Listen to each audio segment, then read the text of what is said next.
Here we have George Washington. Hey, thanks, Andy. Pleasure to be here. I have a few questions with you, for you. Shoot. What do you think was the hardest thing about being president?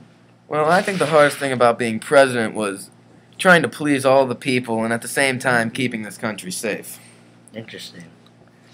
How did it feel to be the first president of the United States? It was a great honor, but at the same time, it's hard to set a good example for all the people following you.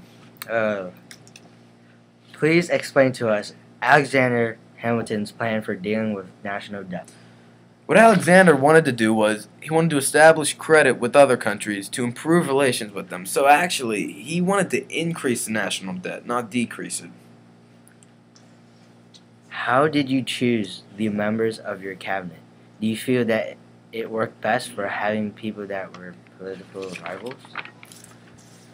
I surrounded myself with a wise team of people who were right for the job. I feel that it did not work best because the rivals would try and make me look bad so they would look better. Why did you choose to not come to the aid of our first ally, the French? Why did you think the remaining neutral between Britain and France was the best course for the nation? Well, I felt that if we chose a side, then the other side would try and attack us. I felt that remaining neutral was the best option for this nation. Can you take us through the events of the Whiskey Rebellion? Gladly.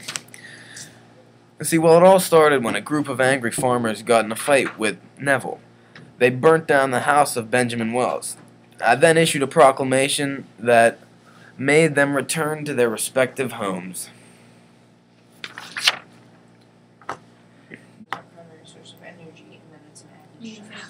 How do you feel you did in your handling of the Whiskey Rebellion?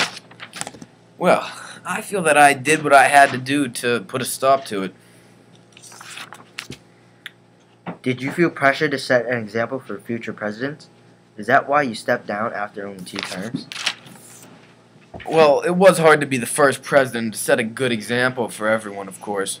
Nah, I would say that is one of the main reasons that I only took 2 terms. Benjamin Franklin wanted the turkey to be the national bird. Do you persuade his decision into choosing the bald eagle? Actually, yes, I did persuade him. I thought that the bald eagle would better represent this country. Last question. Alright. What are your thoughts on slavery? See, I was never big on slavery. I don't think that slavery was fair or that it was right. Thank you for coming out, George. Hey, Andy, thanks.